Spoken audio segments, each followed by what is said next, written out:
जो हम हमारी पुस्तिका का ये जो छठा अध्याय है इसका अध्ययन कर चुके हैं और आज इस पूरे अध्याय से संबंधित जो भी महत्वपूर्ण प्रश्न हैं जो कि निबंधात्मक भी हैं लघुत्तरात्मक भी हैं उनका हम हल करके अध्ययन करेंगे। ठीक है, तो इसलिए आपने अगर इस पूरे अध्याय को अच्छे प्रकार से नहीं समझा है, नहीं पढ़ा है, तो जो पूर्व के 3 भाग हैं उनको देखिए, अच्छे तरीके से समझने का प्रयास कीजिए और फिर इस भाग को देखिए, क्योंकि जब आप पूरे पाठ को पढ़ लेंगे, पूरे अध्याय को अध्ययन कर लेंगे, समझ लेंगे, तब ही इस भाग से संबंधित जो भी प्रश्न हैं उनको हल कर पाएंगे। ठीक है, तो मैं समझती हूँ आपने बिल्कुल पढ़ा होगा, इसलिए हम इनके प्रश्नोत्तर शुरू करते हैं। तो अपने कॉपी पेन लेके तैयार हो जाइए, एक एक प्रश्न को लिखकर प्रयास करें लिखने का और फिर इनको समझने का। पहला जो प्रश्न है बच्चों वो है, थाना अध्यक्ष किसे कहा जाता है? यानी कि थाने का, थाना अध्यक्ष मतलब यहाँ पे पुलिस थाने की बात हो रही है बच्चों, जो पुलिस थाने की बात हो रही है कि पुलिस थाने में जो थाना अध्यक्ष होता है वो उसे क्या कहा जाता है? पुलिस थाने के मुखिया को थाना अध्यक्ष या SHO या थानेदार कहा जाता है। दूसरा जो प्रश्न है बच्चों, ये जो प्रश्न है ये सारे लघुत्तरात्मक है जिनको आपको 1 लाइनों में उत्तर देना है। दूसरा प्रश्न है, पटवारी को अलग अलग राज्यों में किन किन नामों से जाना जाता है? पटवारी के जो अलग अलग नाम पढ़े थे हमने वो यहाँ पे लिखने हैं।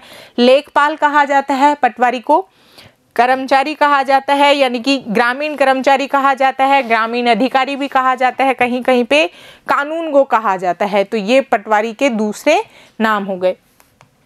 तीसरा जो प्रश्न है बच्चों, पटवारी खेत नापने के लिए जिन लोहे की जंजीरों का इस्तेमाल करते हैं उसे क्या कहते हैं?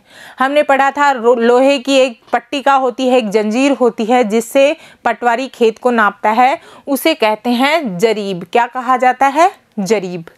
पटवारी की नियुक्ति सबसे पहले किसने की? ये भी महत्वपूर्ण प्रश्न है जिसके अंतर्गत आपको पता होना चाहिए कि सबसे पहले पटवारी जो पद बनाया गया था वो कौन से व्यक्ति के द्वारा बनाया गया था? शेरशाह सूरी, यानी कि यह एक शासक था शेरशाह सूरी। पटवारी की नियुक्ति सबसे पहले शेरशाह सूरी ने की थी, ये आपको ध्यान होना चाहिए। भूमि कर क्या है?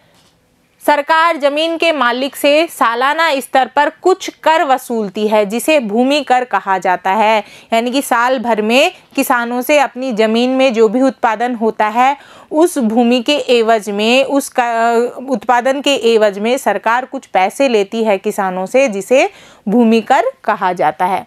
छठा प्रश्न है, ज़मीन के रिकॉर्ड को और क्या कहा जाता है? ज़मीन के रिकॉर्ड को बच्चों खसरा कहा जाता है। क्या कहा जाता है? खसरा। खसरे के बारे में हमने पूरा अच्छे तरीके से पढ़ा था, उसका पूरा चित्र भी देखा था। तो ये पूरे जो रिकॉर्ड होते हैं ग्रामीण क्षेत्र में इनको खसरा कहा जाता है। 7वां प्रश्न है, पुलिस का क्या काम होता है? अब जो भी प्रश्न आ गए बच्चों ये निबंधात्मक हैं, यानी बड़े प्रश्न हैं जिनका उत्तर हमें बड़े तरीके से लिख के देना है। तो पुलिस का कार्य बताना है हमें। हर गांव क्षेत्र के लिए एक थाना होता है, एक थाने की सीमा क्षेत्र होती है, उसके अंतर्गत कई गांव आते हैं। हर थाने का एक थानेदार होता है। अब ये कार्य क्या करते हैं? पुलिस का प्रमुख कार्य होता है कानून लागू करना। फिर अपने क्षेत्र में हुई घटनाओं जैसे चोरी, मारपीट, झगड़ा आदि की रिपोर्ट लिखकर इन समस्याओं को सुलझाती है पुलिस। इन समस्याओं को सुलझाने के लिए कभी कभी पुलिस को न्यायालय की मदद भी लेनी पड़ती है। जनता की रक्षा करना, साथ में कानून व्यवस्था बनाए रखना पुलिस का कार्य होता है। दूसरा प्रश्न है, प्रश्न संख्या 8, पटवारी के कोई 2 काम बताइए। पटवारी के काम बताने हैं हमें। पटवारी का मुख्य काम होता है जमीन को नापना और उसका लेखा जोखा रखना। उसके अलावा किसानों को उचित मूल्य पर जमीन दिलवाना, भूमि पर उगने वाली फसल का रिकॉर्ड रखना और सरकार को उसकी जानकारी देना भी कार्य किसका होता है? पटवारी का। हमारा 9वां प्रश्न है, तहसीलदार क्या काम होता है? यानी कि हमें ग्रामीण क्षेत्र पर पटवारी के कार्य का जिक्र किया, अब हमने तहसील के स्तर पर जो तहसीलदार होता है वो क्या कार्य करता है? इसके लिए बच्चों पटवारी के काम का निरीक्षण करना होता है। तहसीलदार को पटवारी के कार्य का निरीक्षण करना होता है, साथ में जमीन से संबंधित विवादों को सुनता है और उन पर अमल भी करता है। विद्यार्थियों के लिए जाति प्रमाण पत्र बनाने की जो व्यवस्था होती है वो भी तहसीलदार ही करता है। साथ में किसानों को उनकी जमीन के कागज की कॉपी दिलवाने की मदद करता है, यानी कि जिसे हम क्या कहते हैं, जमीन की नकल। तो नकल दिलवाने का कार्य भी तहसीलदार का ही होता है। तो ये तहसीलदार के कुछ मुख्य कार्य हो गए। प्रश्न संख्या 10 है, एक बिटिया की चाह कविता हमने पढ़ी थी, पूरी कविता पढ़ी थी, जिसमें एक बिटिया ये चाह रही थी कि मुझे दहेज में रेशम नहीं चाहिए, सोना नहीं चाहिए, बल्कि मुझे तो अपने पिता के घर में एक घर चाहिए। तो ये एक चाह कविता है।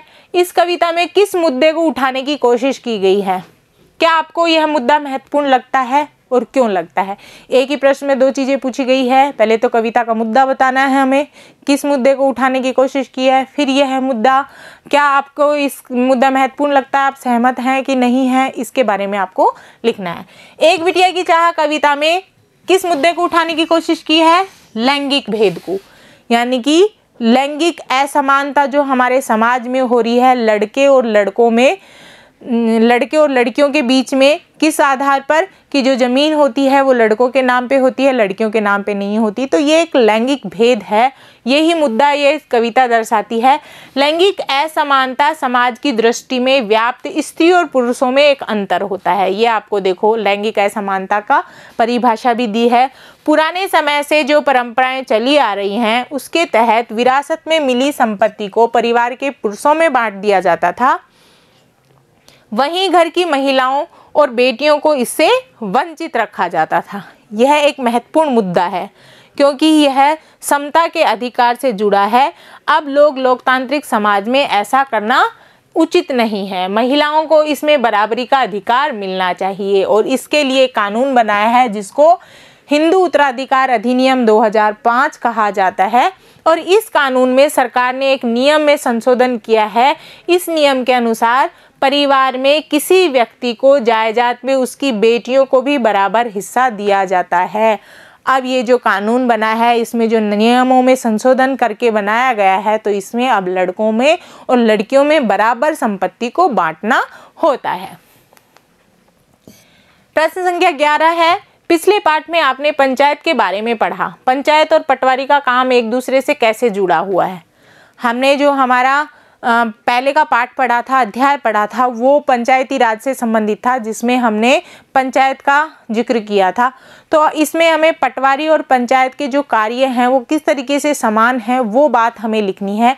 और बच्चों ये बात आप तभी लिख पाओगे जब आपने पंचायत वाले पाठ को भी अच्छे तरीके से पढ़ा होगा। पंचायती राज व्यवस्था में कैसे पंचायत गाँव का प्रशासन के तहत राजस्व के अंतर्गत पटवारी की भी पूरे कार्यों का जिक्र अच्छे तरीके से पढ़ा होगा, तभी आप इस प्रश्न का उत्तर कर सकते हैं। ठीक है, तो चलिए शुरू करते हैं। पंचायत गांवों के विकास से संबंधित योजनाएं बनाती हैं, उन्हें लागू करके उन पर कार्य करती हैं। पटवारी गांवों के किसानों की जमीन से संबंधित लेखा जोखा रखता है, जमीन से जुड़ी समस्याओं को सुनता है और उनका समाधान करता है। एक तरीके से दोनों गांवों के विकास के लिए कार्य कर रहे हैं। किसके लिए? गांव के विकास से संबंधित कार्य करते हैं। इस प्रकार दोनों का काम एक दूसरे से जुड़ा हुआ है। पटवारी भी गांव के लिए ही कार्य करता है, वो जमीन से संबंधित कार्य करता है। पंचायत पूरे गांव के विकास के लिए कार्य करती है। तो दोनों गांव के विकास से जुड़े हुए हैं, अतः दोनों के काम भी एक दूसरे से जुड़े हुए होते हैं, मिले हुए होते हैं। प्रश्न संख्या 12 है, किसी पुलिस थाने में पता कीजिए कि यातायात नियंत्रण, अपराध रोकने और कानून व्यवस्था बनाए रखने के लिए पुलिस क्या करती है, खासकर त्योहार और सार्वजनिक समारोहों के दौरान। आपको ये पता लगाना है। आप अखबारों में भी देख सकते हो ऐसे बच्चों के बहुत सारे अखबारों में जब भी हमारा कोई त्यौहार आता है तो ऐसे अखबारों के अंतर्गत ऐसी न्यूज़ आती रहती है कि पुलिस ने वहाँ पर ऐसे व्यवस्था बनाई, ट्रैफिक पुलिस ने ये व्यवस्था बनाई। तो ये आप उसके आधार पर भी इसका उत्तर कर सकते हैं कि पुलिस जो विशेष समारोह होते हैं, ट्रैफिक पुलिस होती है या जो भी अन्य पुलिस के कार्य होते हैं वो किस तरीके से करते हैं, तो वो हम देख लेते हैं। त्योहार या सार्वजनिक समारोह के दौरान यातायात नियंत्रण, अपराध रोकने और कानून व्यवस्था बनाए रखने के लिए पुलिस निम्न कार्य करती है, जिसमें पुलिस विभाग यातायात और भीड़ को नियंत्रित करने के लिए चौकस रहती है। ठीक है, पुलिस के उपस्थित रहने भर से आपराधिक तत्व सहमे रहते हैं। भीड़ भाड़ में बिछड़े व्यक्तियों को अपने रिश्तेदारों से मिलाने में भी सहायता करती है। इस प्रश्न का उत्तर बच्चों आप अपने अनुभव से लिखें तो और भी अच्छे तरीके से लिख पाएंगे। आप मान लो ऐसे किसी समारोह में, किसी मेले में या ऐसी कोई भी जगह पे गए हों, तब आपने क्या क्या देखा, किस तरीके से पुलिस कार्य कर रही है, ट्रैफिक पुलिस किस तरीके से वहाँ की व्यवस्था कर रही है, जो भी वाहन हैं उनको एक तरफ लगाया जाता है, व्यवस्थित तरीके से वहाँ पर लाइन बनाई जाती है सभी लोगों को। जैसे मान लो कोई मंदिर में है तो मंदिर में कैसे लाइन लगा के दर्शन करवाए जाते हैं, ये सब अगर आपने अनुभव किया है तो आप उसको अपनी भाषा में लिखेंगे तो ये उत्तर अच्छे से लिख पाएंगे। आगे हम देखते हैं प्रश्न संख्या 13। किसानों को खेत के नक्शे और रिकॉर्ड ज़रूरत कब पड़ती है? अपने अपने जो खेत के नक्शे होते हैं वो कब ज़रूरत पड़ती है? तो इसके लिए बच्चों पहले तो ज़रूरत पड़ती है जब एक किसान दूसरे किसान को अपनी जब ज़मीन बेचता है या ख़रीदता है, तो दोनों ही स्थिति में उसको अपने ज़मीन के नक्शे और रिकॉर्ड की आवश्यकता होती है। दूसरे, एक किसान जब अपनी फसल को दूसरे को बेचता है, यानी कि अपनी जो फसल है उसको दूसरे को बेचता है, तब भी उसको ज़रूरत पड़ती है। जब किसान खेतों के लिए खाद खरीदना चाहता है, जब कोई किसान अपनी ज़मीन बेटी या बेटियों में बांटना चाहता है, तो ये ज़मीनों की उसको ज़रूरत पड़ती है। खसरे से किस किस बात की जानकारी मिलती है? ये जो खसरा है बच्चों, ये क्या है? खसरा का मतलब यानी कि हमारा जो रिकॉर्ड रखा जाता है ग्रामीण क्षेत्र पे अपनी अपनी ज़मीनों का, उस ज़मीन के रिकॉर्ड को खसरा कहा जाता है। और इनमें कौन कौन सी बातों का ध्यान रखा जाता है? तो खसरे में निम्नलिखित जानकारियाँ मिलती हैं। ज़मीन का वर्तमान मालिक कौन है उसका पूरा नाम लिखा होता है। ज़मीन का क्षेत्रफल कितना है वो पूरा जिक्र होता है, यानी कि उसकी लंबाई चौड़ाई कितनी है। मान लो ऐसा कोई खेत है, लंबा चौड़ा है, या फिर ऐसा कोई खेत है, ये पूरा जो जिक्र होता है ज़मीन के पूरे क्षेत्रफल का वो भी खसरे में लिखा होता है। उसमें उगने वाली फसल यानी हर साल कौन कौन सी फसल उगाई गई उसका जिक्र होता है खसरे के अंतर्गत। ज़मीन की चार दीवारी की बात लिखी होती है, यानी ये जो चार दीवारी है वो कैसी है वो खसरे में लिखी होती है। ज़मीन पर कोई अन्य सुविधा, मान लो कोई कुआं बना हुआ है, कोई नलकूप बना हुआ है, वो जानकारी भी लिखी हुई होती है। अगर बटाई पर ज़मीन है तो दूसरे किसान का नाम और बटाई का हिस्सा लिखा होता है। साथ में परती ज़मीन के बारे में लिखा होता है। परती ज़मीन क्या होती है? जो ज़मीन क्या होती है? बंजर होती है, उसको परती ज़मीन कहा जाता है। तो अगर उस ज़मीन का भी जिक्र होता है कि उस ज़मीन में कोई परती ज़मीन तो नहीं है, तो ये सारी चीज़ें खसरे के अंतर्गत लिखी होती हैं। तो कुल मिला के बच्चों ये हमने 14 प्रश्न पढ़े और ये सारे प्रश्न हमारे, कुछ प्रश्न निबंधात्मक थे, कुछ प्रश्न लघुत्तरात्मक थे, और ये पूरा अध्याय हमारा यहीं पे समाप्त हो जाता है।